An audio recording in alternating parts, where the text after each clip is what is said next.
नमस्कार दोस्तों, आप सभी का हमारे YouTube चैनल स्वयं की खोज में हार्दिक स्वागत है। फ्रेंड्स, अगर आपको मेरी वीडियोस पसंद आ रही हैं तो please like, share and subscribe ज़रूर कीजिएगा। फ्रेंड्स, कहते हैं ना, खुश रहने के लिए हम सभी को किसी न किसी कारण की ज़रूरत होती है। हम यूं ही खुश नहीं हो पाते, पर क्या हमने कभी ये सोचा है कि बिना दुख के हम दुखी क्यों रहते हैं?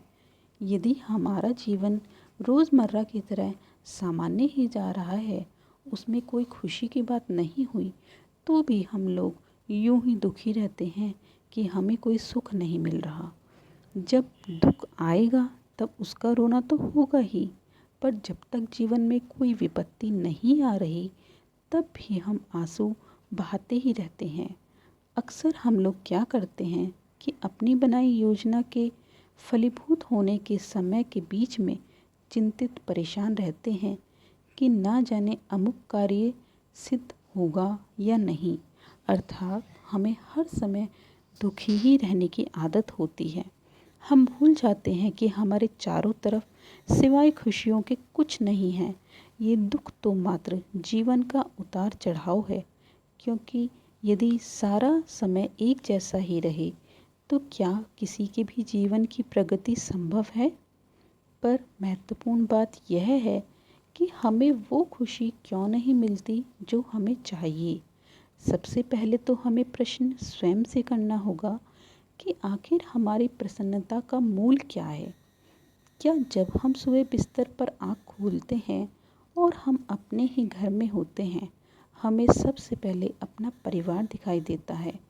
कोई सोया हुआ होता है, कोई उठा हुआ होता है, और हम फिर स्वयं भी अपने पैरों पर चलकर अपने घर में घूमते हैं। तो स्वयं से प्रश्न कीजिए कि क्या ये सब खुश रहने के लिए कम है? कि आप जिन लोगों के साथ पिछली रात सोए थे, जिनके साथ खाना खाया था, हंसे थे, बोले थे, आज और इस वक्त वो सभी आपके साथ हैं और आपका शरीर पूरी तरह से आपके साथ है। आप अपनी आँखों से देख रहे हैं, अपने हाथों से कार्य कर रहे हैं, अपने पैरों से चल रहे हैं और अपने परिवार के सभी सदस्यों के साथ हैं। सूर्य फिर से उगा है, उसकी रोशनी आपके घर पर आज फिर हुई है। आपने मन में अपनी बनाई हुई योजनाओं की तरफ चल पड़ने की समझ है।